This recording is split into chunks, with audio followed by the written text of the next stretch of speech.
साथ इस वक्त मौजूद है जनरल रिटायर्ड जाहिद महमूद साहब। बहुत शुक्रिया जनरल साहब, आपने हमें वक्त दिया। मैं दोनों हवालों से सवाल का आगाज़ करता हूं।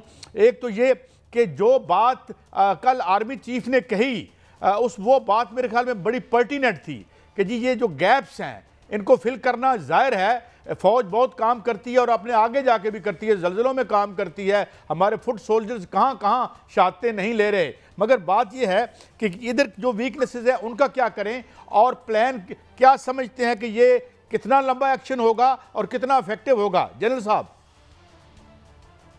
जी, बिस्मिल्लाहिर्रहमानिर्रहीम। सईद काजी साहब, पहले तो बहुत शुक्रिया प्रोग्राम में इनवाइट करने का। मैं समझता हूँ कि जी जहाँ तक चीफ ऑफ आर्मी स्टाफ का कल खिताब था, आई थिंक उसमें जो की चीज़ थी वो पाकिस्तान को दो चीज़ें उन्होंने आइडेंटिफाई की हैं जी। एक तो उन्होंने आइडेंटिफाई किया है जी कि पाकिस्तान को एक हार्ड स्टेट बनना होगा जी। हार्ड स्टेट देखिए तीन ही किस्म की स्टेट्स होती हैं, एक बनाना रिपब्लिक्स होते हैं और एक सॉफ्ट स्टेट होती है और एक हार्ड स्टेट होती है।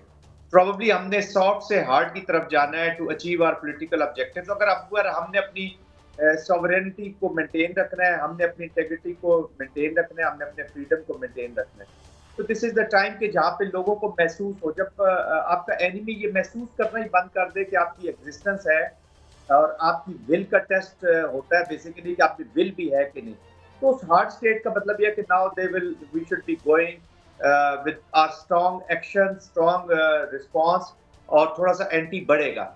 जहाँ तक ये सवाल है कि इसका टाइम फ्रेम क्या होगा, देखिए टेम्परेरीली तो आप इसको टेररिस्ट को तो आज आप खत्म करना चाहें तो पाकिस्तान की फौज में कैपेसिटी है, पाकिस्तान की फौज में कैपेबिलिटी है और पाकिस्तान की फौज में विल है टू फाइट।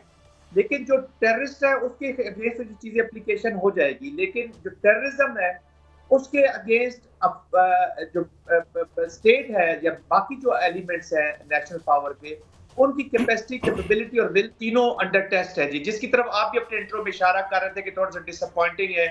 फिर गवर्नेंस की उन्होंने बात की है जी चीफ ऑफ आर्मी स्टाफ ने। देखिए गवर्नेंस के बहुत सीरियस इश्यूज है सईद काजी साहब, मैं आपको बड़ा फ्रैंकली आपको बताना चाहूंगा शायद साहब के पाकिस्तान की जो टेररिज्म या लॉ एंड ऑर्डर या जो एक्सट्रीमिज्म फैला है या जो थोड़ा सा रेडिकलाइजेशन हुई है, इसमें सबसे इंपॉर्टेंट रोल बैड गवर्नेंस का है। हम किसी को मुर्द इल्जाम क्यों लगाए जब सोशो इकोनॉमिक डेवलपमेंट ही नहीं होगी। अनफॉर्चुनेटली जिस इंसान के साथ पेट लगे, अगर वो खाली है और वो भरा नहीं है और उसकी डेप्रीविएशंस है, हैव्स एंड हैव नॉट्स के दरमियान सोसाइटी बिग लेवल पे, बड़े लेवल पे बटी हुई है, तो फिर कलमा भी नहीं रहता जी, बाकी तो आप छोड़ दे। तो ये वो डेप्रीविएशंस है, बैड गवर्नेंस है, बैड मैनेजमेंट है, लॉ एनफोर्समेंट नहीं है, पुलिसिंग नहीं है, इंफॉर्मेशन शेयरिंग उस तरह नहीं है, फिर जो डेवलपमेंट होनी थी वो नहीं है, करप्शन मेगा है। ये वो सोसाइटी की चीजें, मैं देखिए कोई डिसअपॉइंटमेंट या किसी को बुरा भला नहीं कहना चाहता, मैं सिर्फ ये लेकिन जनरल साहब हमें दहशतगर्दी के नासूर का जिसका सामना है उससे तो निपटना है, और इसमें हवाले से खबर ये आ रही है कि 3 माह के अंदर अंदर दहशतगर्दों को नेस्तो नाबूद कर दिया जाएगा। इस हवाले से फरमाइएगा कि ये इक़दामात किस तरह के होंगे जो कि दहशतगर्दों के खिलाफ जो है अब क्या मरबूत ऑपरेशन किया जाएगा बाकायदा तौर पे, या उनको आइडेंटिफाई करके इंटेलिजेंस बेस्ड ऑपरेशन जो पहले चल रहे हैं उसी तरह की कार्रवाइयां होंगी? अच्छा, ये शायद सब ऑपरेशन का जिक्र करके ना हम लोगों को हमारे पाकिस्तान में अनफॉर्चुनेटली गलत डिबेट शुरू हो जाती है और लोग इस पे फियरफुल हो जाते हैं, खासतौर पे हमारी जो है अवाम जो है वो पब्लिक बहुत परेशान हो जाती है। पाकिस्तान में फास्ट में भी ऑपरेशन के देखिए, जब नासूर जरा बढ़ जाता है जी तो थोड़ी सी मेजर सर्जरी होती है। अब ये जो ऑपरेशन है इंटेलिजेंस बेस्ड है, लेकिन इसमें जो स्पोर्टर्स और अबेटर्स है, अब अगले जो फेज है ऑपरेशन का, ये थोड़ा सा एक तो स्ट्रॉन्ग जाएगा, थोड़ा सा एलिमेंट्स और बढ़ेंगे, लाइकली एयरफोर्स का इस्तेमाल होगा, ड्रोन्स का इस्तेमाल होगा, और जो स्पोर्टर्स और अबेटर्स है, देखिए काजी साहब मैं एक मोहल्ले में रहता हूँ और मेरा घर पुरअमन घर नहीं है, तो आई थिंक उस घर को ही गिरा देना चाहिए जहां से फितरा और फसाद फैल रहा है। जो लोग स्पोर्टर्स और अबेटर्स है, अनफॉर्चुनेटली पाकिस्तान का लॉ फेयर अभी तक उस नहज पे नहीं पहुंचा कि इन लोगों के साथ लॉ फेयर के तहत इनको इमीडिएट सजाएं दे दी जाती। तो मेरे ख्याल में वो थोड़ा सा लॉ फेयर में भी काम होगा, वो उसके बीच में भी, अदालतों के बीच में भी सपोर्ट चलेगी, लेकिन मेनली प्राइमरीली। लेकिन सर आज तोरखम बॉर्डर जो है वो खोल दिया गया है, क्या इसको समझा जाए कि तालिबान हुकूमत ने घुटने टेक लिए हैं और दूसरा वज़ीर दाखिला ने कहा है और वज़ीर दिफा ने भी कहा है कि अगर हमें वहाँ ठिकानों में हमला करना पड़ा तो उन्होंने भी इंदिया दे दिया कि वहाँ भी हमला करेंगे, जो कि बॉर्डर पर जो है वो मौजूद है, पाक अफगान बॉर्डर पर या पाक ईरान पर बॉर्डर पर जो दहशत गर्दों के ठिकाने हैं। तो क्या एक मरबूत ऑपरेशन या ऑपरेशन में नहीं फिर भी कहूँगा कार्रवाई का फैसला है कि जो है वो उन जो ठिकानों का जिसका कहा गया है कि अगर अंदर ठिकाने भी हैं तो उनको भी हिट किया जाएगा? देखिए शायद शायद साहब ये जो हमारी पॉलिसी है अफगानिस्तान के साथ जो हमारे ताल्लुकात है, ये जरा बड़ा थोड़ा सा क्रिटिकल और सेंसिटिव इशू है जी।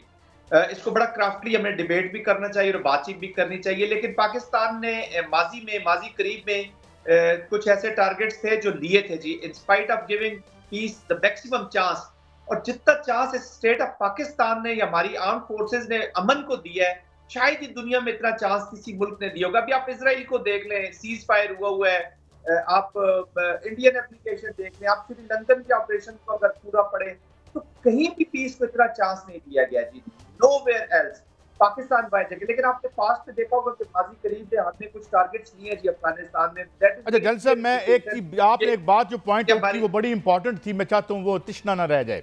अभी आपने बात की पेट की, भूख की। मैं आज एक थोड़ा सा पीस मुझे लिख के भेजा राशिद अब्बासी साहब जो चेयरमैन प्लानिंग कमीशन थे, वो बलोचिस्तान में रहे। मैं आपकी बात को आगे बढ़ा रहा हूँ।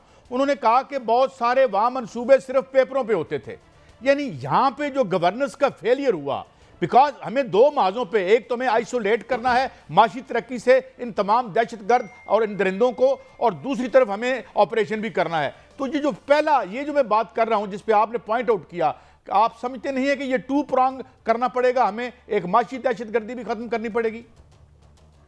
जी ऑफ कोर्स, माशी दहशतगर्दी का बहुत गहरा ताल्लुक है ये जो काइनेटिक दहशतगर्दी है, जिसके साथ आपको माजी में याद होगा, अगर आपको कराची के कुछ ऑपरेशन याद हो, या कराची में जब रेंजर्स डिप्लॉयड थे, जनरल बिलाल अकबर वगैरह, जनरल रिजवान के शुरू का टाइम आपको बड़ी अच्छी तरह याद होगा। ये वो माशी दहशतगर्दी, उस वक्त हमारा मेन बज़ होता था जी, वो बातचीत होती थी, बज़ वर्ड था, और बहुत काम भी हुआ इसके ऊपर जी। तो माशी दहशतगर्दी का ये जो फिजिकल दहशतगर्दी है, इसके साथ चोली दामन का साथ है जी। यही पैसा जो है इलीगल स्पेक्ट्रम का पैसा हो गया, इस माशी दहशतगर्दी का पैसा है।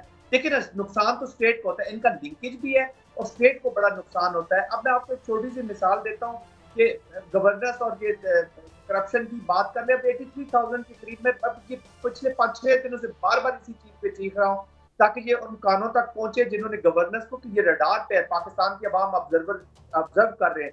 83,000 के करीब लेवीज हैं जी बलोचिस्तान में, जिनमें से 60% जो है ईदर दे आर मिसिंग और they are ghost. 92 billion rupees सालाना जाते हैं जी, 92 बिलियन रुपीस।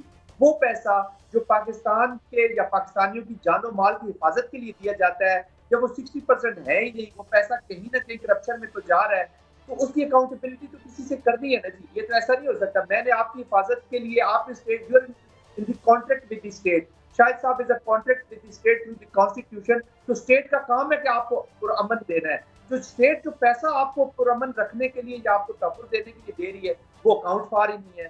तो बैड गवर्नेंस पे टेररिज्म में तो जन्म इसी तरह लेना है ना, इसी तरह चीजें फैल रही है, पुलिसिंग नहीं है, करप्शन है, उनकी इक्विपमेंट देख ले, अफसोस होता है। उधर से M4 M16 night vision goggles. General साहब, जब दहशतगर्दों के खिलाफ कार्रवाई की जाती है तो अमूमन देखा जाता है कि वो इंसानों को डाल बनाते हैं और मासूम जानों को जो है वो डाल बनाते हैं, और वहां पर जो है अगर वहां पर कार्रवाई की जाएगी तो आबादियां जो है नज़दीक, पहाड़ों के नज़दीक और पहाड़ों के अंदर, वहां पर ये खदशा है कि वो वहां पर डाल बनाएंगे। तो क्या ऐसा मुमकिन है कि वहां पर आर्जी तौर पर मासूम जानों को बचाने के लिए वहां से आबादियों को खाली कराकर जो है बाकायदा मरबूत जो है सर्जरी की जाए और उसके बाद जो है वो और वहां पर बाकायदा तौर पर आबादकारी की जाए?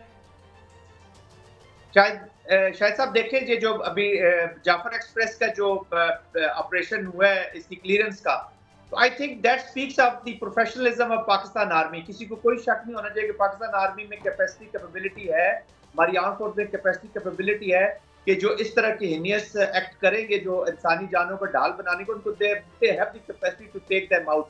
तो बड़ी प्रिसीजन के साथ ऑपरेशंस करते हैं, और पाकिस्तान की एक प्रोफेशनल मिलिट्री इसी दिन के लिए बनाई है। ये मेरिट बेस्ड प्रोग्रेस करने वाली मिलिट्री है, हम इस पे रहे हैं अभी एग्जैक्टली नो। और हमारे अल्हम्दुलिल्लाह ट्रेनिंग में अभी तो war and terror only success story हम थे।